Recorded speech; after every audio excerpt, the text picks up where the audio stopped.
Oke teman-teman semua, di video kali ini gue akan ngajarin kalian step by step gimana caranya kalian bisa keluar dari yang namanya kemiskinan. Beneran, jadi sini gue mau ngajarin ilmu ya buat kalian yang mau belajar gimana caranya kalian bisa keluar dari kemiskinan. Kali ini agak beda, gue pakai papan tulis. Biasa gue kan di ruangan gue sana, enak duduk. Kali ini gue berdiri biar gue bisa jelasin konsepnya itu lebih detail ke kalian, gimana caranya kalian bisa keluar dari kemiskinan. Karena gue liat banyak banget ya video gimana cara nabung, cara ini. Aduh, menurut gue keribetan, simpang siur, yang ngajarin juga gak punya duit gitu. Jadi kalau lu belajar sama orang gembel, lu akan jadi orang gembel juga. Karena rata-rata bahkan yang kalian bayar financial advisor gitu kan, oh kasih saran finansial, kalian bayar 1 juta buat waktunya gitu. Itu apa yang dia ngerti gitu. Dia aja buang waktunya ngajarin lu cuma buat uang 1 juta gitu. Jadi itu lu pahami bener-bener gitu. Ketika lu mau hire seorang financial advisor gitu yang dolarnya banyak, kok gue bayar dia waktunya ngajarin gue begini 1 juta gitu. Berarti waktunya semurah itu, berarti nggak punya duit ya. Jadi dia juga nggak tahu apa yang dia omongin. Di sini gue mau ngajarin kalian apa yang gue udah praktekin ya. Gue praktekin itu nggak cuma dari uang 1 juta jadi 10 juta, uang 10 juta jadi 100 juta, uang 100 jadi 10 M ya. Tapi dari gimana caranya gue dari uang awal gue punya 2 juta sampai sekarang di ratusan miliar. Gue akan kasih kalian ya sangat detail. Lu nggak perlu video lain, lu cuma perlu nonton satu video ini. Karena ini udah cukup detail untuk kalian bisa paham.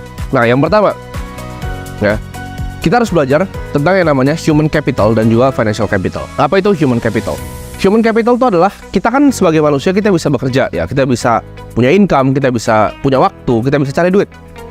Nah dari human capital ini itu akan mendegradasi seiring waktu. Buat tadi bilang, oh tapi kan kita nanti bisa cari duitnya lebih banyak di masa depan. Iya betul, untuk orang bodoh ya. Tapi kita tahu manusia itu fisiknya makin tua itu justru makin turun, bukan makin naik ya. Kita secara biologis ya, kecuali nggak tahu nanti ada DNA sequencing atau teknologi yang bisa bikin kita hidup selamanya. Tapi selama kita masih mati di rata-rata Indonesia umur 71-74, ini akan degradasi ya.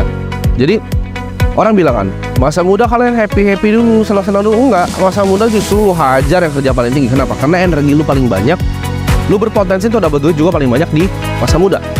Nah, financial capital ini adalah apa? Financial capital ini adalah uang yang kita telah kumpulkan seumur hidup kita.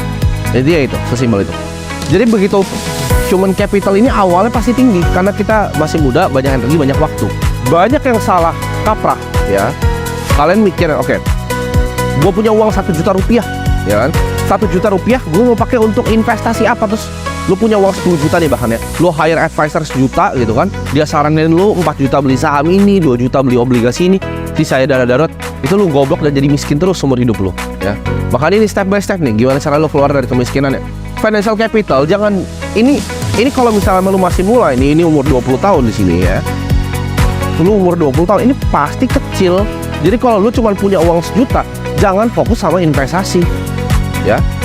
Fokus yang namanya, ini gue jelasin, namanya savings rate ya. Savings rate ini apa ya teman-teman? Savings rate ini gue tulis S di sini ya.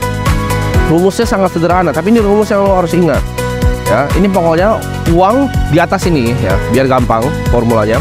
Itu adalah uang yang lo tabung, uang yang lo bisa tabung berapa. Misalnya lo bisa tabung uang 5 juta ya, 5 juta setiap bulan. Total income lo berapa? Total income lo taruh di bawah 20 juta ya, 20 juta. Nah S-nya berapa ya? 5 juta dibagi 20 ya, jadi lo dapat savings rate-nya 25%. Nah ini bagus atau enggak? Bagus untuk orang rata-rata ya. Cuman tolonglah gitu, kalau lu punya income 20 juta ya, lu at least tabung 10 lah. Ini 25. Nah makanya balik lagi kan, orang selalu bilang, financial advisor selalu bilang, oh kalian targetin 10% yang kalian tabung dari kalian punya ini ya. Terus pakai acara lah 50, 30, 20. Nggak perlu 50, 30, 20 itu semua nggak ada yang penting ya. 50 untuk biaya hidup. Terus nih dia aja apa? 50, 30, 20 ya kan. 50 itu dipakai untuk biaya hidup, 30% dipakai untuk gaya hidup bahkan ya kan. Untuk senasel 20% ditabung. Sekarang gue tanya lo, kalau income lu 1 miliar per bulan, 500 juta lu pakai buat apa di Indonesia? Nah terus 3 juta pakai senasel 22 juta lu tabung. Itu formula orang tolong, makanya miskin semua yang ngajarin itu. Gak bisa gitu, gak bisa pakai begitu cara mikirnya ya. Kita akan pakai namanya nanti spending cap. Jadi spendingnya yang kita cap. Karena kan ini rumus di atas ini adalah total pendapatan kita dikurang total pengeluaran kita. Dapat kita 5 juta di sini ya. Jadi kalian paham angkanya 25% ini. Ini penting. Kalau orang ngajarinnya 20%, 15%, gue ngajarinnya 80 ya. Ini angkanya, sweet spot nih. Ya, Pareto 80-20. 80%. Bare minimum. Lu kalau mau dengerin omongan gue mau jadi kaya, bare minimum. Kenapa? Karena begitu human capital kita lagi tinggi, kita harus tembak semuanya ke bawah. Biar financial capital kita ketemu ini. Nah, ini rata-rata di Indonesia atau di dunia itu di angka 65 ketemu. Ketika titik ini ketemu, ya, lu pensiun. Financial capital lu bisa nge-support semua biaya hidup lu. Dan lu gak usah pernah kerja lagi karena human capital lu nih di umur 74 nih mati nih, degradasi di sini. Lu udah hoit gitu. Ini cepat-cepat naikin ke 80%. Mumpung lu masih bisa kerja, mumpung lu masih bisa bikin duit. Jadi, kalau misalnya uang lu 10 juta, yang lu investasikan berapa? 8 juta. Oh, tapi gue biaya hidup ini. Lu kebanyakan gaya. Ya, gue kasih tau lu kebanyakan gaya. Gue masih naik ya mobil Ford Fiesta. Rekening gue isinya miliaran, bos. Ya. Orang kayak anak-anak seumuran gue tuh umur 18 tahun, ya 19 tahun. Itu pasti udah aneh-aneh langsung nanti. Ya. Gue bahkan beli Audi aja mobil gue itu di saat aset gue udah berlebih, ya. Bahkan di saat aset gue udah hampir puluhan miliar, gue baru beli Porsche Cayman. Gitu. Jadi gue nggak tiba-tiba langsung beli barang. Ya. Mungkin banyak yang bilang gue spendingnya banyak. Kenapa? Karena gue udah nyampe di sini, bos. Setelah gue mau spending apa juga uang gue udah gak bisa habis gitu. Gue udah bisa pensiun bahkan ya. Gue gak usah bikin video-video gini ngajarin anak kayak kalian gitu. Gak penting buat gue. Kita balik lagi 80% ini capnya ya. Terserah lu mau dengerin atau enggak. Cuma lu percaya gue angkanya tuh sweet spotnya 80. Apapun yang lu bikin lu tabung 80%. Oke? Ketika nanti lu degradasi, harusnya lu udah kena titik ini. Ketika lu udah mulai tua, lu harusnya kena titik ini. Nah, financial capital ini kita build dari awal. Sekarang pertanyaannya kan, gimana cara mempercepat financial capital naik biar ketemu? Bener kan? Karena average-nya di 65, gimana cara kita tarik mundur nih? Ya. Jadi umur 30, enak kan? 30 lu bebas. Cara tarik mundur adalah apa? Dengan permainan ini, ya. Financial capitalnya sekarang. Kita udah belajar human capital, gimana caranya tambahin human capital? Gampang, kerja lebih keras, pakai otak gitu. Income-nya gedein ya kalau lu kerja nih. Makanya gue gak pernah saranin, oh lu keluar dari pekerjaan lu full time di trading apa gitu. Lu jadi orang miskin, bos. Ya. Lu kerja aja ya, baik-baik sama bos lu. Lu kalau misalnya next ada, makanya gue gak suka ada orang ngajarin kayak begini suka ngerendahin orang yang kerja gitu. Gak ada salahnya jadi orang yang kerja ya. Malah kerja itu jadi lu punya bantalan. Lu kerja ya kan, lu kerja yang bener, lu cari side hustle, lu jualan barang kayak, lu bikin apa kayak di samping ya. Jangan samain financial capital sebagai human capital. Ini orang banyak yang tolol gitu ya. Ini dua hal berbeda. Human capital lu pisahin, financial capital lu pisahin. Nah sekarang gimana cara kita grow financial capital? Karena human capital lu cari udah banyak lah. Itu intinya satu. Kalau human capital tuh cuma satu, kata-katanya skill nih. Nah dah, lu miskin, lu gak punya skill ya, lu gak penting berarti. Lu mau naikin level misalnya duit lu, ya lu naikin levelnya. Misalnya di sini ada kamera itu kan, lu mau naikin level lu, yang naikin skill videografinya gitu kan. Simple. Hidup itu cuma skill, literal cuma skill ya. Makin tinggi skill lu ya lu makin besar dapat uang. Nah kalau financial capital ini orang yang banyak buyar ya kan, disuruh tabung dana darurat dulu, disuruh beli asuransi dan lain-lain ya. Nanti itu gue bisa buka panjang dan lebar ya tentang itu semua, teman, bukan di video ini, tapi nanti gue akan sharing. Ada beberapa jebakan yang akan bikin kalian gak akan grow ini ya. Karena jadi kalau kalian pernah cari-cari ya, ada di salah satu materi CFA level 3, yaitu ada konsep yang namanya single concentrated asset class position. Artinya apa? Satu posisi yang sangat terkonsentrasi. Jadi kalau lu mau bikin kekayaan, lu boleh diversifikasi.